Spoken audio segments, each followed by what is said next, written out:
Okay, check. We're in the right car. Yeah, we don't know that yet, but it No, seems like it's true. nobody is knocking on the Nobody window. is following us. All right. Good. Well,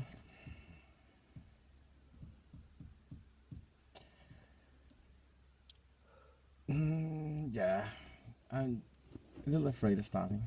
But you wanted to, so yeah, go I do. ahead. Okay, Yeah. okay. Okay, I will jump directly. Do it. Okay, it's a tree. What? No, come on. I knew it. I mean, Seriously. there was so many things in this movie that was great. Mm-hmm. I mean, I love the dialogue. Mm-hmm. I love the whole story with Banner and Natasha Romanoff. It was so good. But I mean, there's something totally wrong with this kind of Hollywood productions with absolutely no overall story. I mean, it freaks me out. I think there is an overall story. Okay, But tell me. what I think there is a story that was just kind of opened up towards the end, like there is something like the Infinity Stones and blah blah blah blah that leads to something else. Where we just heard from a Marvel expert that that there are some aliens behind us. Is aliens behind us? Yeah, not behind us. but Really? there he is. No. Oh, Okay. So what I think there is a grand story behind this. That's the story about the good versus the evil and blah blah blah blah. And here we are offered a vision about what constitutes good versus evil. So Captain America once says, "We are here to show if we don't know if he's right, Ultron. We have to find that out. If Okay. we are that evil as we want." So I think there is a greater plot, and it's about good and evil. But my issue is that the fight with the same, if you fight and fight, what comes back to you? Fight. That's pretty easy karma. That's karma 101. So the thing is, what he also talks about, which I think is interesting, is the humankind needs to evolve. That was the whole story about the butterfly. So we need to evolve into the next kind, and I don't think the next kind is a fighter. I think that's the issue. If the main story is something about fighting something with fighting and then fighting something back and we're fighting more, no, but we're the good guys, it's the same fucking ballpark. I think the next part is to make a fucking superhero movie where they meditate. I mean, Vision, he's close because he's talking. Stark says, "Are you on our side?" And he says, "It's not that simple. I'm not Jarvis. I'm not Ultron. I am. Okay. I am." And that comes close to being a pure human. I can. I mean, how can you read that out of that movie? I got all of that out of that movie. My God. I mean, Captain America said one really, really good thing. Really great. He said, like, if you get hurt, live through it. If you die, live with it. And walk with it, or live with it. I live with it. Yeah, okay. That was good. Yeah. Yeah, okay. I mean, I really cannot see that. Not at all. I mean, this is kind of... Look at this. There's a little Aliens. drama here anyway. I mean, there's so many possibilities. And like, why create this kind of strange artificial intelligence monster who kind of is nothing? I mean, it was nothing. He's protecting the world against the aliens. That was the point of. But I that can guy. I can actually see why the next one kind of can develop out of this. But there were also aliens in the last one. yeah. The last Avengers. Okay, another thing that was really, really good. I liked Thor. Such a what's it called? Contemptuous prick. It was so good. Han var så fucking selvhøjtidelig, at det var helt vildt fedt at se, simpelthen. Jeg kunne godt lide Hulk. Ja, Hulk, ja. Jeg synes Hulk er interessant, fordi Ja. Banner. Nej, men fordi jeg synes, at der er noget, han bringer på banen i forhold til alle de her superhelte, hvor han er sådan en primal force på en eller anden måde. Det er ret interessant, synes jeg, det der, hvor han går totalt amok. Okay, en ting, som jeg synes trækker ned, det er, at der er rigtig meget vold. Og der er vold på vold, og det er sådan et, ja, jeg ved godt, det er de film, vi vælger. Men jeg kunne godt tænke mig, at det alligevel var lidt mere nuanceret. Anywho. Så jeg synes, Hulken har noget fedt, fordi det, der gør, at han er sådan en voldsom kraft, og som gør, at han bliver nødt til at være holdt inde, det er, at han er helt almindelig menneske, som bare kommer i kontakt med sin... Og så er han grøn, ja. Som kommer i kontakt med en eller anden form for urmenneskelig kraft, og så brøler han bare derud af. Og det fordi, vi har arbejdet lidt med den slags, så vi ved godt, hvordan det er. Og det synes jeg egentlig er interessant, fordi det synes jeg kommer igen tilbage til noget af det der med, hvad er mennesket for en størrelse? Altså det der med, hvad er det for nogle kræfter, vi har? Så vi har visionen, som er den ene ende af det, som faktisk får hele den der superjuvel placeret inde som sit tredje øje. Og så har vi Hulken, som bare rå rød kraft, som så er grøn i den her version. Okay. Men jeg synes, han er interessant, fordi han fortæller noget om mennesket.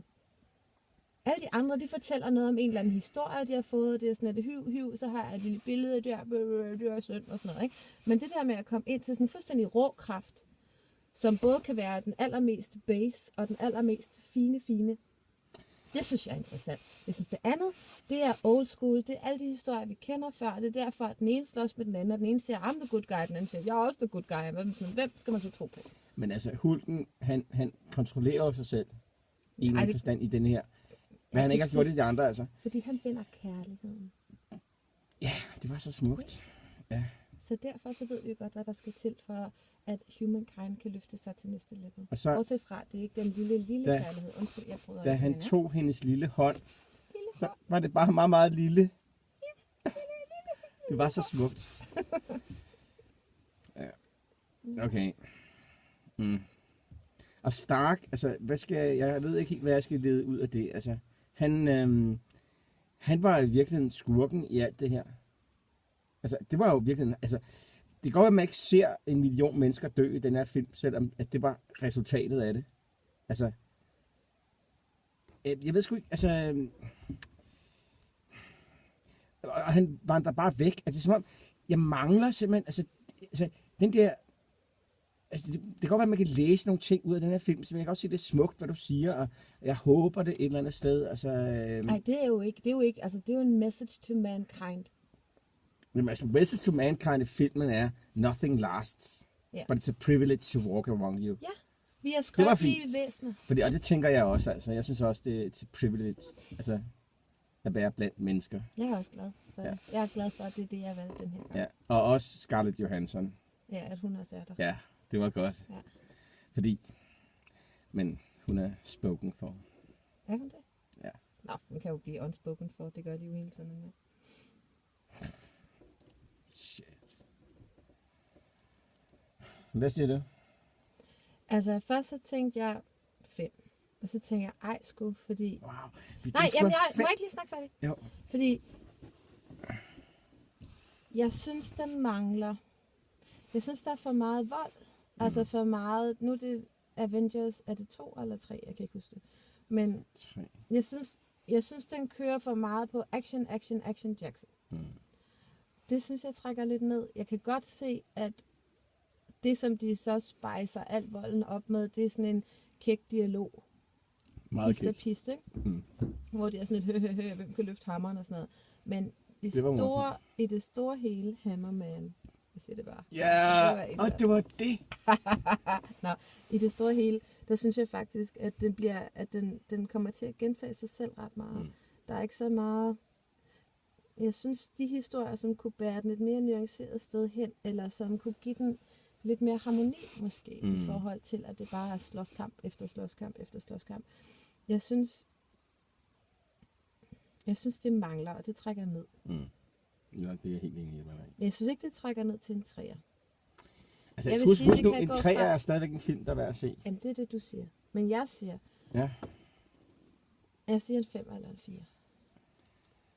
Så må det blive en... Altså, vi kan også... Hvad hedder det... Hvad var det nu? Fordi, altså, hvad var det nu, vi kan 4 også? Altså,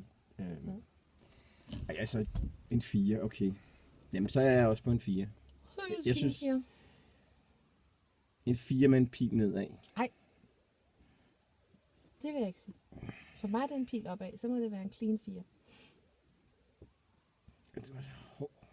Du er selv hård. Du vil give den mindre end mig. Ja. Altså Jupiter, den der Jupiter-film, ikke? Ja. Den gav vi også 4. Den var bedre end den her. Det ved jeg ikke. Okay, så får den 4. Så får den 4, hvis det er det. 4. Ja. Jeg synes, de er blevet 4. sammen. Men en 4. Vi giver den 4. 4. 4. Og jeg er små hænder, så det kan godt være. Okay, 4. Jamen altså, ja, 4. Men igen, så vil jeg vil godt se nogle superheltefilm, der har noget mere på hjertet, fordi fandme heller, det er jo præcis det, jeg mener. Det handler om, at det er jo præcis det, jeg mener. det vi bliver fodret med, det er jo det, som vores hjerner begynder at tro om verden. Så hvis vi ikke har nogle lidt klogere folk, og lidt mere rundede, velafbalancerede meditators, som kan komme og give os lidt bedre version af, hvordan man kan overleve. Der synes jeg simpelthen, og jeg hælder mere og mere til hver gang, at så må vi gøre det selv. Altså, så må vi selv lave de her historier, fordi hvis de ikke kan finde ud af at sige andet end I'm a good guy, I'm a bad guy, no, I'm a good guy, no, I'm also a good guy. It's like, okay, Karma, kan vi lige få den for... Altså, det er sådan lidt, ja, så laver vi en Ultron, som kan slås mod alle de andre guys, for det er sådan lidt, så bliver vi jo på det samme niveau. Altså, så kan vi jo aldrig, så evolver vi jo ikke. Så kommer vi jo ikke op på det der, hvor vi faktisk kan mærke kærligheden mellem alle mennesker, og der ikke er nogen separation, og alle de her ting. Det synes jeg mangler. Og der vil jeg det godt mangler sige, i superheltefilm helt generelt. Måske skal I starte med Dynamic Meditation om morgenen, fordi så kan jeg i det mindste sådan komme i kontakt med jeres følelser. Sidenhen, så kan det løfte sig lidt. Men jeg synes mere meditation, det vil gøre godt hos de scriptwriters. Så har jeg ikke mere at sige om den sag. Og jeg ved godt, de selvfølgelig følger et eller andet Marvel-script og sådan noget, som også stammer et eller andet sted fra. Men man har... Okay. Jeg synes stadigvæk, jeg har lov til at sige, jeg synes det. Ja, det synes jeg også er en god plan. Men jeg synes, at det kunne ligesom starte med at lave nogle mere, altså nogle bedre manuskripter. Altså nogle ting, der ligesom hang sammen på en eller anden troværdig måde, som ligesom var mere som var mere end det der plastikunivers, de får skabt. Fordi jeg tror jo på dem. Et mere menneskeligt supermenneske univers. Fordi det, der gør det menneskeligt, det er jo den kække dialog. Og så er det, at Natasha, hun er forelsket i Banner, og så er der sådan lidt frem og tilbage. Jeg kan ikke give dig børn, om jeg kan heller ikke få dem, om hun altså, de var så søde. Men de er søde, men jeg er enig, der bør være noget mere menneskeligt. Noget mere menneskeligt i supermenneskene. Ja, og så... altså, vi har jo også snakket om det før, ikke? Altså... Bedre skurke. Han var sjov, men han var jo også plat, fordi at han ikke kunne lade være med at blive enormt ophidset over Stark. I'm not Stark. Jamen, altså, det er sådan lidt, det er jo igen, det er jo den samme gamle mind, hvor det er sådan lidt, du synes, du er bedre, du er fuldstændig du samme. Du har bare ikke set, du er ikke separeret fra verden endnu. Men sagen var, altså, det var en artificial intelligence. Ja, men det var jo en alien mind. Det var jo det, der kom fra den der Lucas-scepter. Det var der, det hele startede. Ja, okay. Okay, den køber jeg. Det var gået hen over mit hoved. Også derfor er det ikke er særlig smart af Tony Stark at lave den der implantat, vel? Nå, en alien mind, ja, den smuttede vi sgu ind til at beskytte hele verden med. Jamen, det er også det, altså, han vælger simpelthen at gøre nogle, altså, det er der, jeg synes virkelig, det er interessant, det kommer ind, ikke? Fordi Stark, han tager nogle beslutninger på hele menneskehedens vegne. Ud af ren, mad scientist. Ja, mad scientist. Han havde også en t-shirt på med Michael Jackson Thriller, hvis du lagde mærke til det. Nej, det havde jeg ikke. Jo. Mener du, det har noget med det her? Ja. Det har det selvfølgelig. Men altså, er jo også film. Og det slap han bare fuldstændig afsted med. Michael Jackson Thriller? Nej, altså er ligesom var tæt på at lægge verden øde, ikke? Altså, det fik han bare lov til. Altså, der var ikke nogen, der sagde til ham, okay, ved du hvad, altså, prøv lige at tænke over, hvad du har gjort her. Altså, hvordan kan du udvikle dig som menneske? Kan du leve med, at det er den slags beslutninger, du tager? Altså, at du tror, at din verden kan presses ned over alle andre mennesker på den måde? Kan du leve med det? Hvordan vil du udvikle dig selv, Stark? Hvordan vil du blive et bedre menneske? Og så er det af Pepper, for eksempel. Ja, der mangler vi Pepper. Der mangler vi Pepper. Pepper, come back. Og der tænker jeg, altså, det var der, altså, der står jeg simpelthen af, ikke? Fordi, altså, han får bare lov til at gå. Jeg vil også sige Pepper plus meditation. Det vil jeg virkelig sige. Fordi det er jo ikke det eneste. Kærlighed er jo også meget større, end bare det, der er mellem mand og kvinde. Det er den ikke. Pepper er meditation. Nej, det er ikke rigtigt. Jeg ved godt, at hun er sød. Det er hun også. Men det er jo der, hvor en ting er, at man laver en lille unit som mand og kvinde, men noget andet er, at man forstår, at man ikke er fordelt. Altså, at der ikke er nogen adskillelse. At vi som mennesker hører sammen. At vi hører sammen med træet og med vandet og med alting. Og det vil jeg sige, det er rigtig kærlighed og meditation. Og nu bevæger vi os lidt ud til, hvor hullerne fylder sig selv. Og det er måske lidt for avanceret, men jeg holder mig ikke tilbage. Altså, der er jo lidt... Altså, nu er vi jo ude i lidt superhelte... Og det er jo det mest interessante, fordi det er jo ikke superhelte, det er jo det allermest menneskelige. Det er jo det, vi alle sammen... Det er jo den kim, vi alle sammen har. Og det synes jeg er meget mere interessant, og jeg synes, det er det, som vi bør komme tilbage til. Det er jeg faktisk enig, og det var det, som Stark fuldstændig har mistet. Ja, han og tager det er den der beslutning. Der Vision, han har jo lidt af det, ikke? Han er mere interessant, synes jeg. Ham er jeg mere nysgerrig på. Mm. Okay. Skal vi 4. runde den af? Ja. 4. Ja. To be continued. 4, men ja, og der var nogle fantastiske billeder. Altså, det skal næsten lige med, altså man kan simpelthen se den bare for billederne. Altså, ja. Det er jo helt utroligt. Altså, hvis man er til action, så går man jo ikke glip af noget. Nej, altså, det men også når man eller det har et budget, som den har, altså, det er brugt rigtigt, altså. Ja. Det er helt utroligt. Altså, billederne af den der by, altså. Ja, det er jo vildt flot. Jeg kunne godt ønske sig, at der var lidt mere mennesker med, ikke? Ja, der var nogle gange går der måske sådan lidt overtæk i den. 400.000 statister. Nej, det... Jeg mener, at menneskelig historie, det er det, vi hele tiden har sagt. Ja, okay. Ja. Okay, men så lad det 4 stykker. Ja. Over and out. Enough for today.